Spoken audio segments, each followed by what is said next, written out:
और इस वक्त एक बड़ी खबर आ रही है। बीजेपी नेता इमप्रीत सिंह बख्शी को जान से मारने की धमकी मिली है।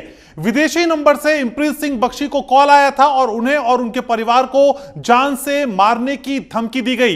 इस धमकी भरे कॉल के बाद इमप्रीत सिंह ने पुलिस में शिकायत दर्ज कराई है और कहा है कि सिख होने की वजह से उन्हें टारगेट किया जा रहा है, लेकिन वो किसी से डरने वाले नहीं हैं। दरअसल आपको बता दें कि हाल ही में लंदन स्थित भारतीय दूतावास पर लगे तिरंगे को खालिस्तानी समर्थकों ने हटाया था, जिसके विरोध में भारतीय सिख समुदाय के लोगों ने दिल्ली स्थित लंदन दूतावास के बाहर तिरंगा झंडा लगाया था, जिसके बाद इमप्रीत सिंह को विदेशी नंबर से धमकी भरा कॉल आया है और जान से मारने की धमकी दी है।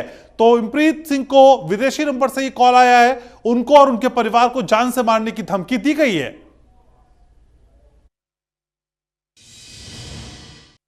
जिस तरीके से भारतीय दूतावास पर वहाँ पर हमला हुआ, तिरंगे का अपमान हुआ, उसके विरोध में जब हमने अपने स्वर बुलंद करने शुरू करे ट्विटर पर, तो कई एंटी नेशनल ताकतों ने हमें उस पर गालियाँ बकनी शुरू करी।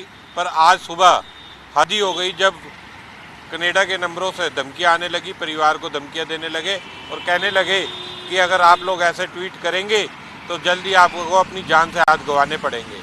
और हमने भी उन्हें कहा कि हम देश के हक में खड़े होने का काम करेंगे, सिखों को बदनाम नहीं होने देंगे। सिख एक देशभक्त कौम है और देश विरोधी की जिस तरीके की आपकी मानसिकता है उसको हम उजागर कर रहेंगे। जिस तरीके से ब्रिटिश दूतावास पर भारतीय झंडों को हमने रखा और हमने देश के हक में एक बात रखी कि जो बाहर बैठे हुए एक्सट्रीमिस्ट हैं, जो बाहर बैठे हुए एंटी नेशनल एक्टिविटीज़ कर रहे हैं और जो देश को तोड़ने की बात कर रहे हैं, उनको एक संदेश देने का काम किया कि देश एक है, सिख इस देश के नागरिक हैं और अव्वल दर्जे के नागरिक है।